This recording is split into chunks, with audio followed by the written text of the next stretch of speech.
నైతిక విలువలు అడుగంటిపోతున్న ఈ రోజుల్లో నిజంగా చెప్పి మాకు రామయ్య గారు లాంటి వ్యక్తి నవ్వుతో నా భవిష్యత్తు అనుకోవాలి మా ఖమ్మంలో. నేను నాకు దాదాపు 30 సంవత్సరాల నుంచి వీళ్ళ కుటుంబంతో పరిచయాలు ఉన్నాయి నాకు. వీళ్ళ అబ్బాయిలు గాని వీళ్ళందరూ కూడా మా దగ్గరే గాంధీ చౌక్‌లో ఉండేవాళ్ళు. చాలా మంచి కొడుకులు కూడా చాలా మంచి వ్యక్తులు. అలాగే రామయ్య నిస్వార్థంగా నిజం చెప్పండి సమాజానికి నిస్వార్థంగా సేవ చేసిన వాళ్ళలో ఈ రోజుల్లో మీరు చూడండి ఎక్కడ 100లో ఒకడు కూడా దొరకడు. అటువంటి వ్యక్తి రామయ్య ఒక్కడే ఉంది. ఎప్పుడు కూడా నేను చూసేవాడిని చాలా సార్లు మా ఇంటి దగ్గర మొక్కలేసినప్పుడు గానీ రామయ్యతో పిలిపించి నేను మొక్కలేపించుకునేవాడిని.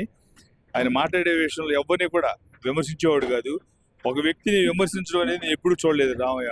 అంత మౌన్నత వ్యక్తి నిజంగా చెప్పాలంటే ఒక చిన్న కుటుంబంలో పుట్టినా కూడా అంత గొప్ప ఆలోచనలు, గొప్ప ఈ ఆశయాలు ఉన్న వ్యక్తిని మనం చూడం.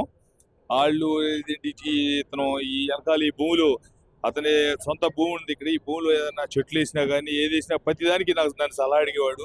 అది అమ్మినా కొన్నా బాబు ఇట్లా కొన్నాను ఏంటి మీ సలహా చెప్పని అడిగేవాడు. నాకు అంత సన్నిహితం వాళ్ళ కుటుంబంతో. కాబట్టి ఈ రోజున ఈ రామయ్య నిజంగా చనిపోవడం చాలా దురదృష్టం.